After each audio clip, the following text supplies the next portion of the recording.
Quero ler em duas versões, irmãos, sobre Tiago, capítulo 1, versículo 26 e também o 27. Vou ler primeiro na versão tradicional nossa, irmãos, que diz assim: se alguém cuida ser religioso e não refreia sua língua, mas engana o seu coração, a sua religião é vã. A religião pura e imaculada diante de nosso Deus e Pai é esta: visitar os órfãos e as viúvas nas suas aflições e guardar-se isento da corrupção do mundo. Quero ler agora na versão Nova Tradução da Linguagem de hoje, Tiago 1, 26 e 27, que diz o seguinte: alguém está pensando que é religioso? Se não souber controlar a língua, a sua religião não vale nada, e ele está enganando a si mesmo. Para Deus, o Pai, a religião pura e verdadeira é esta: ajudar os órfãos e as viúvas nas suas aflições, e não se manchar com as coisas más deste mundo. Amém?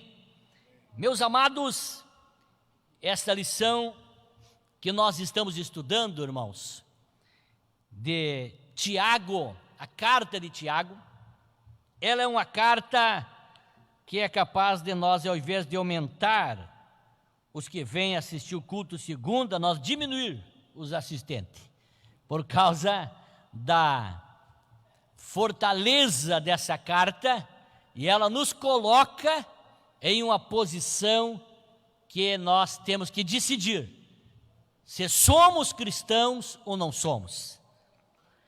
E eu iniciei pregando sobre essa carta, dizendo que como de identificar a verdadeira religião ou o verdadeiro cristão.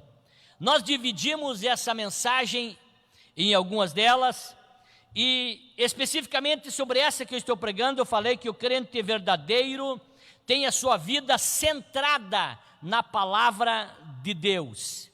E também nós falamos como segundo tópico dessa mensagem: o crente verdadeiro tem relacionamentos governados pela palavra. E hoje eu quero encerrar o capítulo 1 de Tiago, falando sobre que o crente verdadeiro tem as suas ações religiosas dirigidas pela palavra. O crente verdadeiro tem as suas ações religiosas dirigidas pela palavra.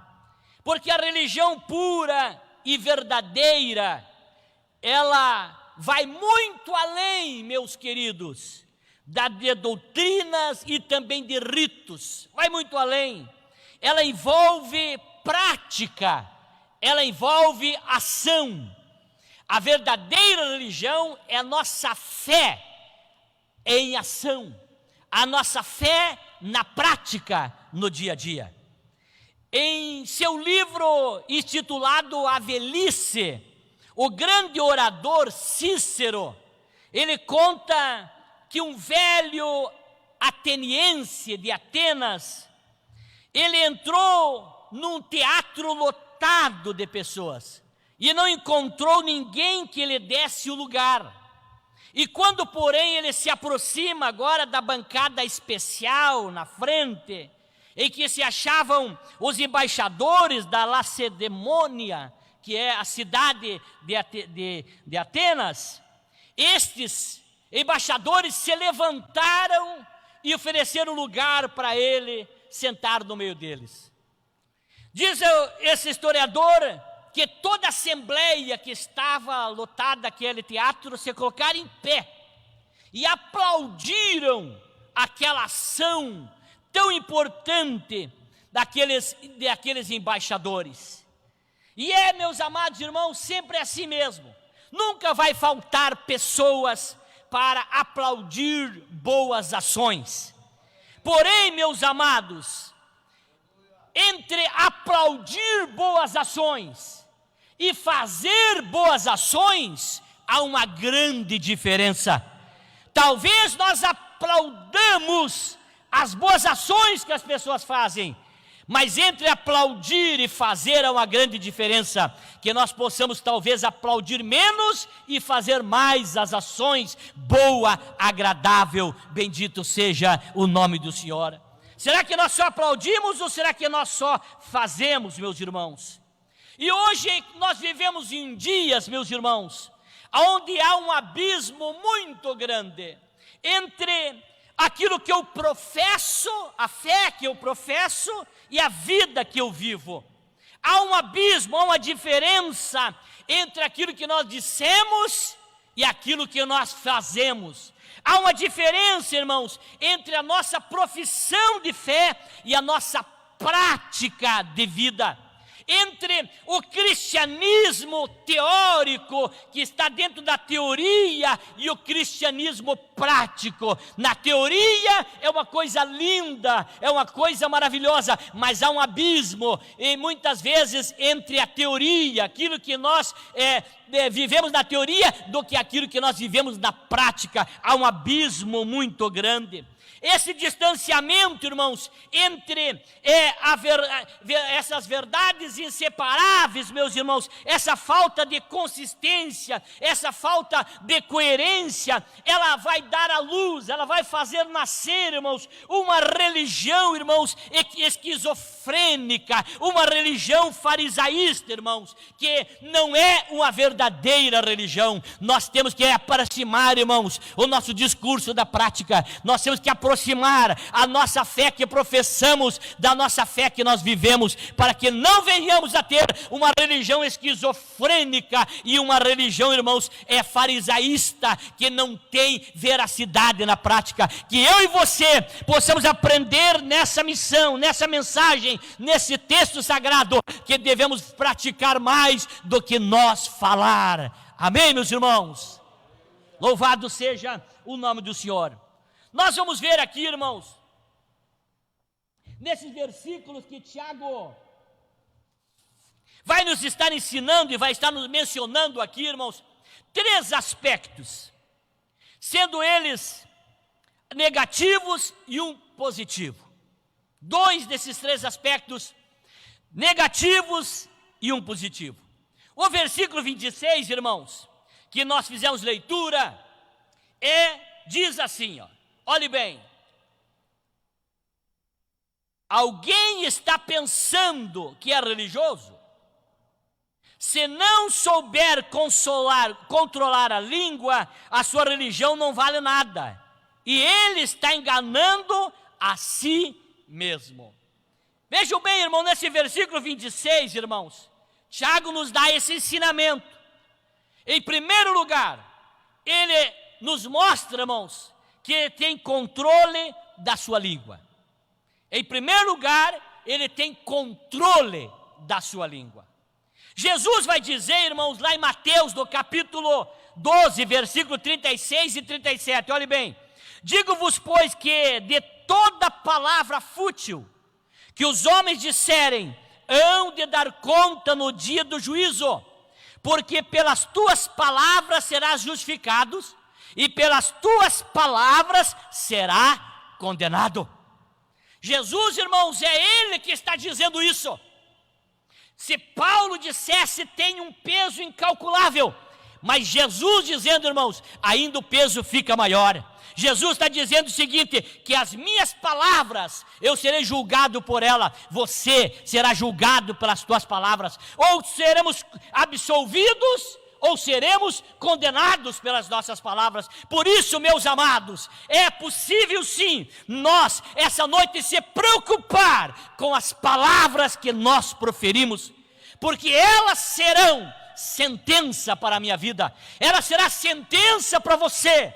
Por isso, Paulo, meus irmãos, ele nos adverte cada dia mais a nós termos cuidado. E aqui, Tiago, irmãos, ele vai ainda nos despertar mais. E Jesus, ele fala com clareza que eu tenho compromisso, que as minhas palavras, ela não pode ser soltada ao vento, não, irmãos. Nós temos responsabilidade.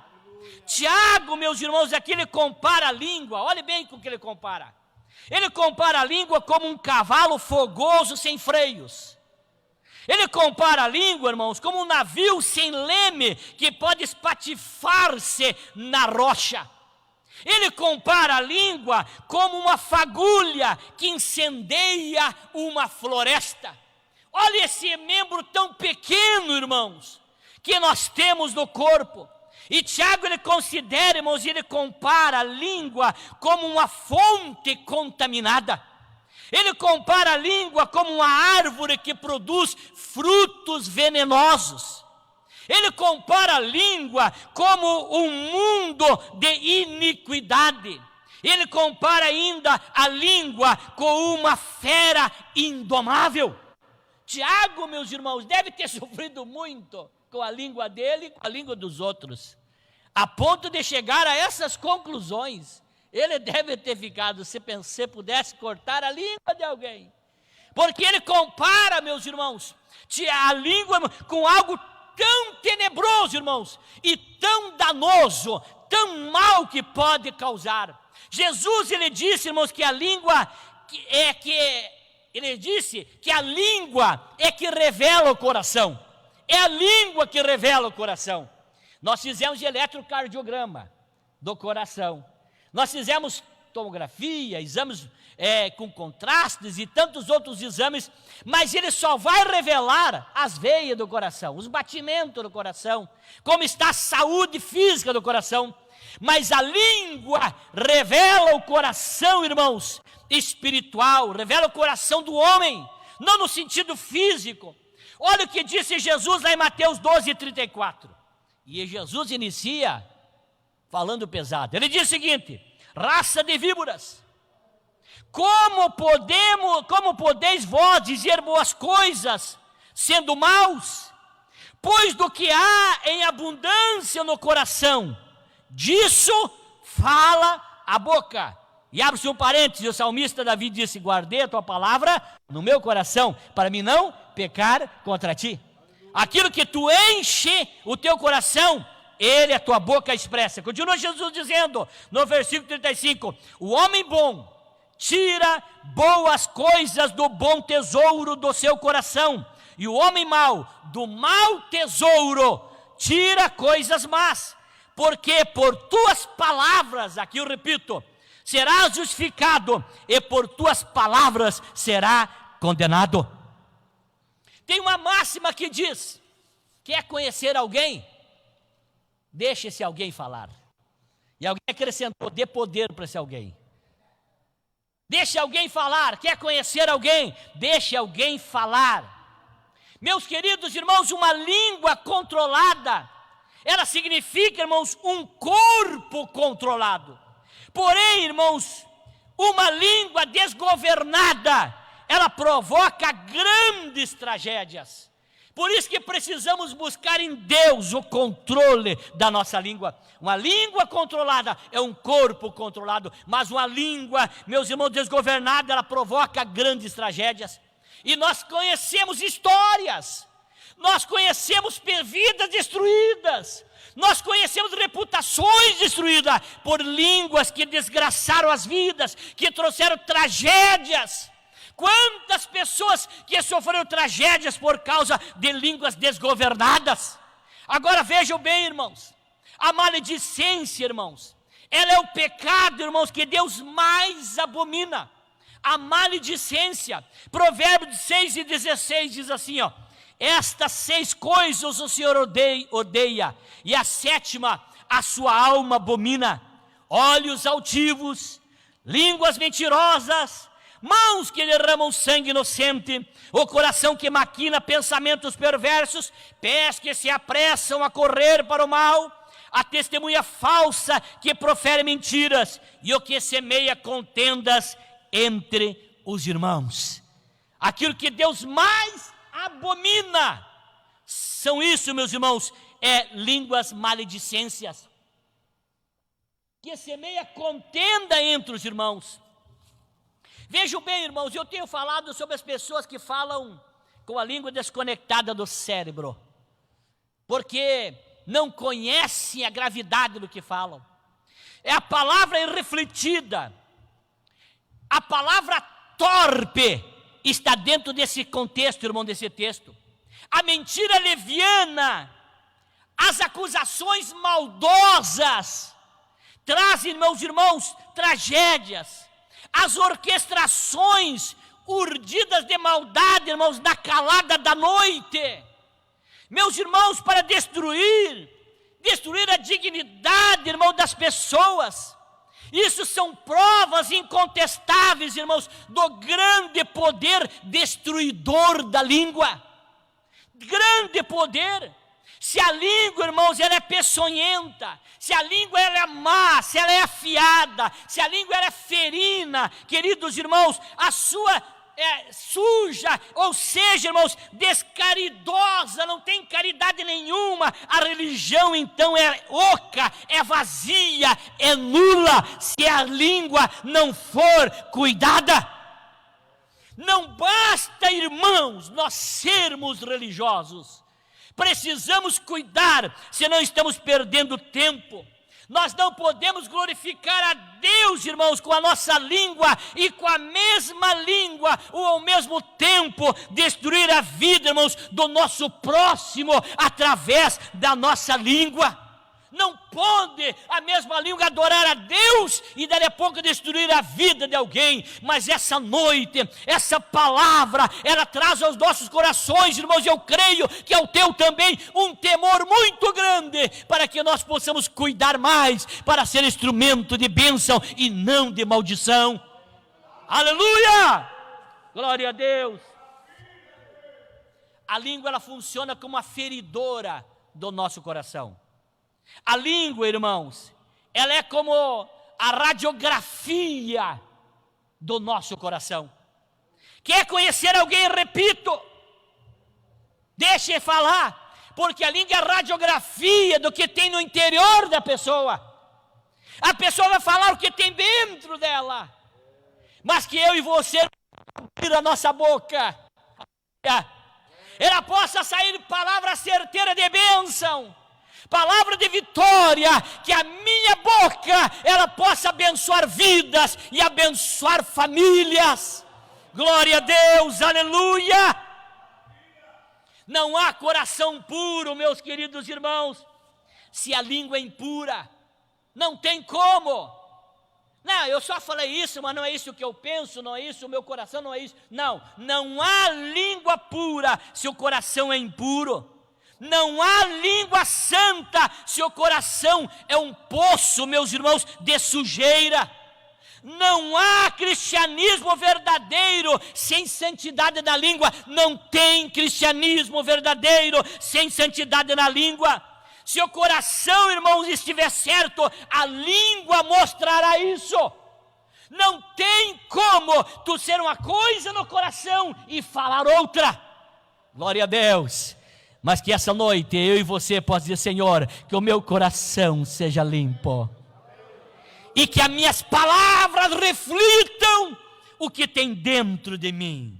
Tiago, meus irmãos, nos ensina coisas maravilhosas, nos ensina a sermos verdadeiro cristão. Em segundo lugar, nós vimos aqui, irmãos, que ele tem uma vida santa. O versículo 27, a parte B vai dizer assim, vai dizer o seguinte: e não se manchar com as coisas más deste mundo. Não se manchar. A religião verdadeira, irmãos, ela não é um simples ritual. Não é, não. Não é um misticismo. A verdadeira religião, ela não é uma encenação. Por mais que alguém seja perito no palco das encenações religiosas, seja campeão nas encenações do palco da religiosidade, impacte, impressione, mas a verdadeira religião, irmãos, não é uma encenação, mas é ter uma vida separada para Deus. Essa é a verdadeira religião. É guardar-se, meus irmãos, incontaminado do mundo, ou seja, meus queridos, do sistema de valores perversos, sistemas corruptos, sujos, imorais, inconsequentes desse mundo. Isso é verdadeira religião. Ser religioso, queridos irmãos, um religioso autêntico, ele inconforma-se com o sofrimento, com a conformidade do mundo.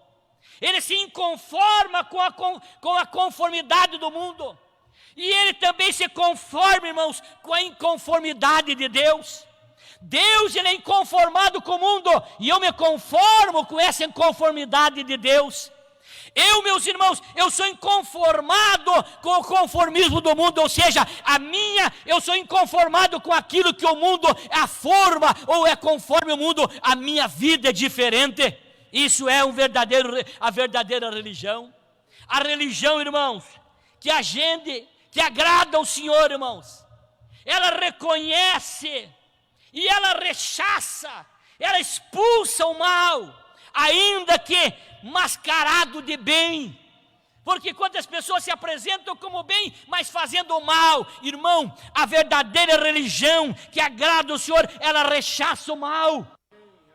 Quantas pessoas que eu vejo, mas eu não quis ser indelicado com fulano, não quis ser indelicada com a fulana e deixou a fulana fazer isso, falar aquilo, fulano falar aquilo. Não, a verdadeira religião que agrada a Deus faz você rechaçar, faz você expelir, faz você tirar, meus irmãos, o mal, retirar, meus irmãos, as coisas maldosas. Ela é, irmãos, algo de Deus para as vidas. Contudo, olha que nós sabemos aqui que João escreve na sua carta, lá, irmãos, capítulo 5, versículo 19, sabemos que somos de Deus e que todo mundo jaz no maligno, mas nós somos de Deus. Quem é de Deus? Que levante a mão. O mundo jaz no maligno, mas nós somos de Deus. Você não anda conforme o mundo anda, você não anda no curso desse mundo. Viu, meus queridos irmãos? Não, nós andamos, meus irmãos, diferente. Vejam bem, meus queridos, eu estou acelerando aqui porque tem tanta coisa para falar. Nós não podemos amar o mundo, nem ser amigo dele. Eu estou correndo aqui, irmãos. Olhem bem, irmãos, eu quero ler um texto aqui, de João 17:11. Nós estamos fisicamente no mundo, mas não espiritualmente. Diz assim: eu já não estou mais no mundo, mas eles estão no mundo. Quem disse foi Jesus. E eu vou para ti, Pai Santo, guarda em teu nome aqueles que me deste, para que sejam um assim como nós. Estando eu com eles no mundo, guardava-os o teu nome. Tenho guardado aqueles que tu me deste, e nenhum deles se perdeu, senão o filho da perdição, para que a escritura se cumprisse. Mas agora vou para ti, e digo isto no mundo, para que tenham a minha alegria completa em si mesmos. Dai-lhes a tua palavra, e o mundo os odiou, porque não são do mundo, assim como eu do mundo não sou. Não peço que os tire do mundo, mas que os livre do mal. Não são do mundo, como eu do mundo não sou. Nós moramos aqui, mas nós não usamos o linguajar daqui. Nós não temos o comportamento daqui. Nós somos fisicamente do mundo, mas espiritualmente não. A nossa pátria é o céu. A nossa língua mãe é o céu. Você fala a língua de Deus, as coisas de Deus, porque você é de Deus. Glória a Deus. Me encaminho para o encerramento, irmãos. Olhe bem, em terceiro lugar, ele tem compaixão dos necessitados. Versículo 27, tem compaixão do necessitado. Tiago aqui, irmãos, ele não está enfocando a questão doutrinária, não. Aqui Tiago, ele está falando de um assunto, irmãos, que é da prática cristã. A prática cristã. O conteúdo da fé é a morte, irmãos, expiatória de Cristo. Aqui Tiago está falando sobre isso. E também sobre a sua ressurreição gloriosa. Agora, o cuidado dos necessitados, irmãos, não é um conteúdo do cristianismo, mas a sua expressão. Vejam bem, o cuidado dos necessitados não é um conteúdo, simplesmente, mas é a expressão do cristianismo. É como o cristianismo se expressa. É o cuidado ao necessitado. A preocupação, irmãos, da prática da religião, irmãos, de uma pessoa, é o cuidado pelos outros. Vou repetir. A preocupação prática da religião de uma pessoa é o cuidado pelos outros. Por isso que Paulo vai dizer, era tão forte a preocupação que ele tinha com o cuidado dos outros, que Paulo chega a dizer o seguinte: se comer carne escandaliza meu irmão, imaginou dizer para um gaúcho não comer carne? Mas Paulo está dizendo o seguinte: se comer carne escandaliza o meu irmão, então não coma carne, porque você tem que estar mais preocupado com o teu irmão do que com o teu anseio, com o teu desejo, com a tua vontade. É essa vida prática de um cristianismo verdadeiro. Se tudo que eu fizer vai prejudicar o meu irmão, eu tenho que me prejudicar porque a preocupação prática da religião, irmãos, é uma pessoa que é cuidador, que cuida do seu semelhante, dos outros. Se eu e você não tiver preocupação com o outro, meus irmãos, nós não estamos vivendo a verdadeira religião. Meus queridos irmãos, as palavras, elas não substituem as obras. Nós podemos discursar bonito, nós podemos, meus irmãos, ter um linguajar maravilhoso, nós podemos sobrar nas expressões, irmãos, mas nada substitui as obras. Não adianta nós discursar, as boas obras superam as palavras. Não falamos nada então, mas façamos.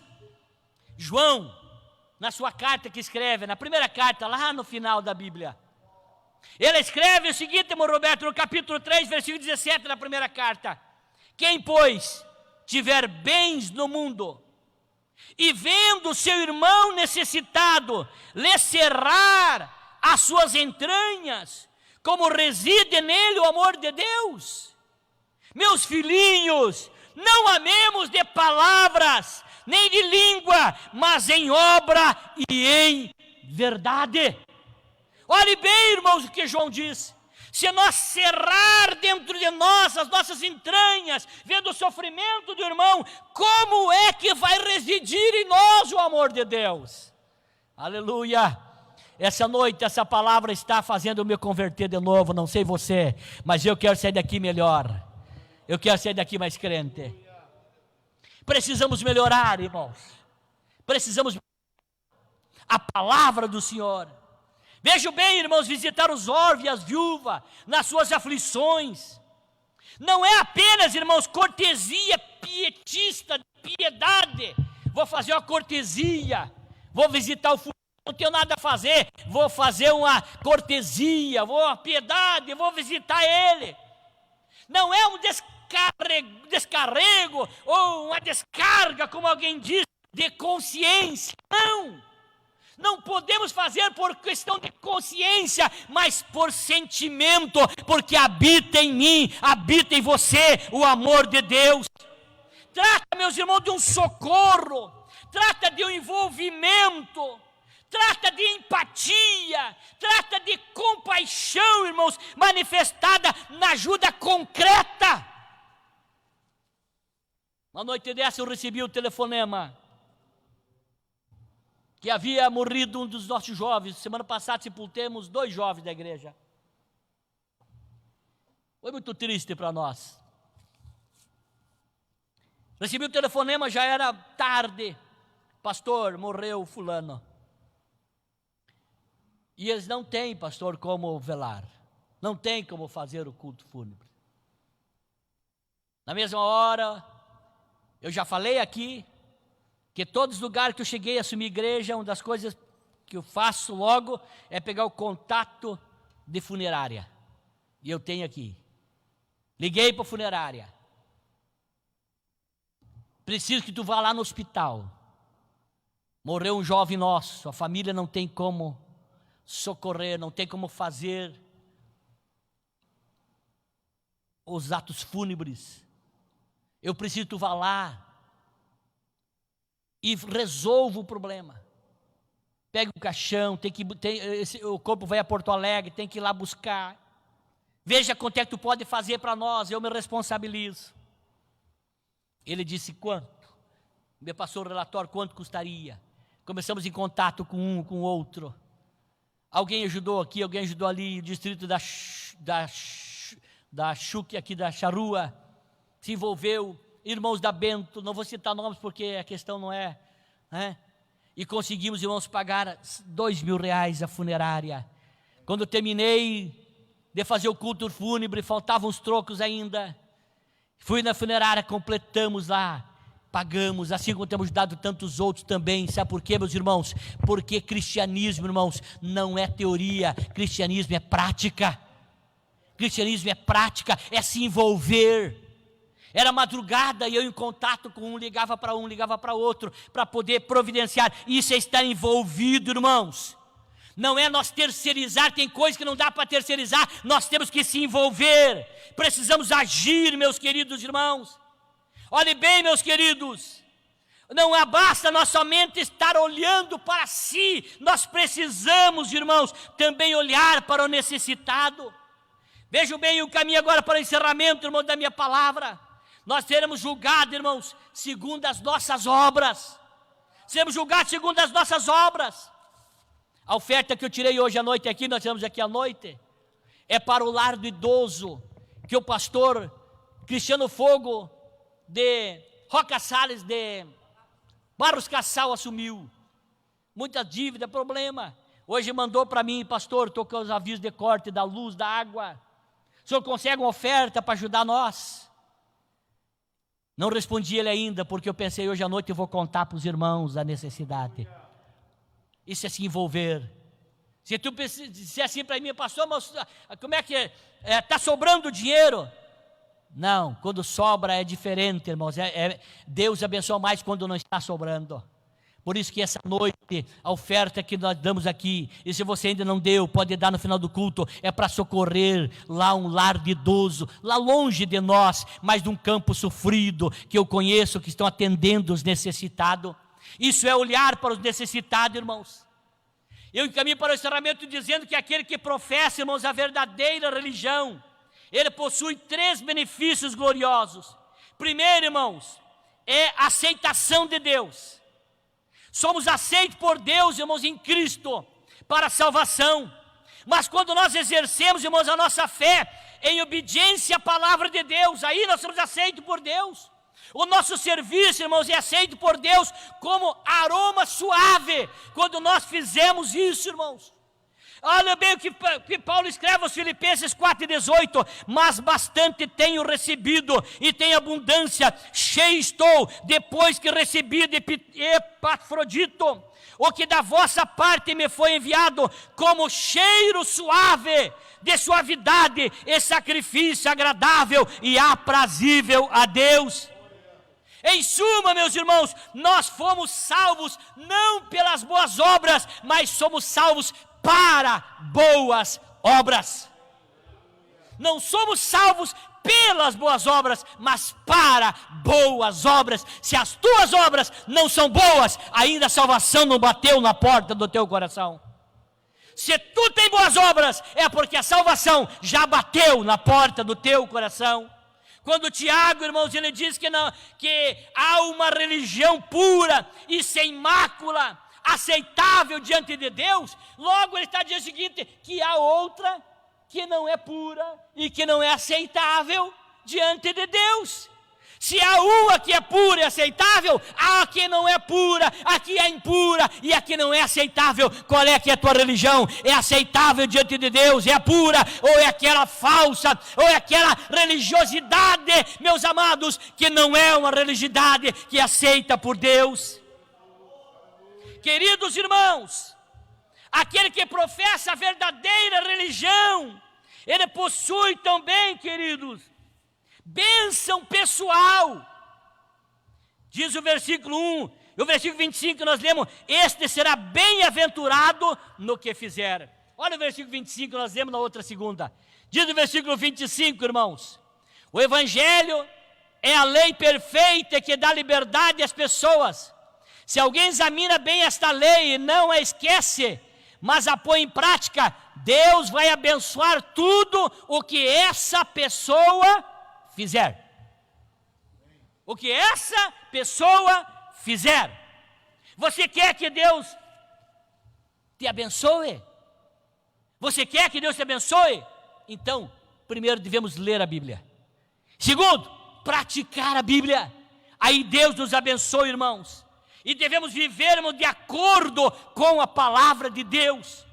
Aí não é uma religiosidade não, mas é uma prática. A nossa vida é uma expressão do Evangelho. E eu quero convidar você a ficar em pé para me encerrar minha pregação. Olha o que diz, irmãos. Em terceiro lugar, para aquele que professa a verdadeira religião, ele é uma bênção para as outras pessoas, tornando-nos, irmãos, instrumento de Deus para aliviar o sofrimento dos outros. Se nós professamos a verdadeira religião, nós aliviamos o sofrimento dos outros. Você tem aliviado o sofrimento dos outros ou tem causado mais sofrimento? Mas essa noite eu quero adorar a Deus, porque eu creio que todos nós que estamos aqui, viemos aqui desejosos de dizer: Senhor, eu não quero viver de encenação, eu não quero viver de fachada, Senhor, eu quero viver uma vida na prática, no dia a dia. O Evangelho tem que ser a expressão da nossa vida, não é simplesmente, queridos irmãos, é argumento, mas é a expressão. Vamos orar a Deus, vamos pedir a misericórdia de Deus sobre nós, vamos fechar nossos olhos. Quero convidar o irmão Ivo, por gentileza, vai fazer essa oração nesse instante, sobre todos nós. Feche teus olhos e diga: Senhor, que esta palavra não passe por mim, mas fique em mim e sirva de bênção na minha vida. Irmão Ivo, por gentileza.